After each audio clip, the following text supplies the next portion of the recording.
अजिबात कष्ट न घेता ही नारळ सोलण्याची सोपी पद्धत तुम्ही यापूर्वी कधी ट्राय केली आहे का? नसेल केली तर चला तर मग त्यासाठी नारळाचे जे 3 डोळे असतात त्यापैकी जो सॉफ्ट असतो तो डोळा असा फोडून घ्यायचा आहे आणि त्याद्वारे त्यातलं सर्व पाणी असं ग्लासमध्ये काढून घ्यायचं आहे. आता गॅस पेटवून घ्यायचा आणि गॅसवरती हा नारळ 2 ते 3 मिनिटं फक्त आपल्याला भाजून घ्यायचा आहे. सर्व बाजूनी याला असं फिरवत राहायचं आहे. आता जास्तीत जास्त 4 मिनिटं ह्याला भाजून घ्यायचं आहे. सर्व बाजूनी भाजला की ह्याला पूर्ण थंड होऊ द्यायचं आहे.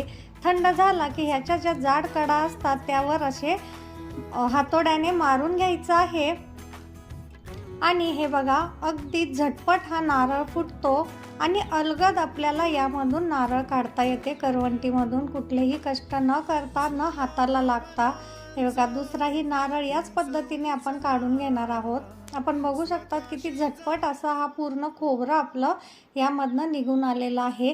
आता चिलरच्या साहाय्याने याच्या पाठीकडची जी काळी साईड असते ती अशा पद्धतीने काढून घ्यायची आहे आणि आपला झटपट नारळ सोलून आणि फोडून तयार आहे. ट्रिक आवडली असेल तर नक्की चॅनलला लाईक, शेअर आणि सबस्क्राईब करा. धन्यवाद.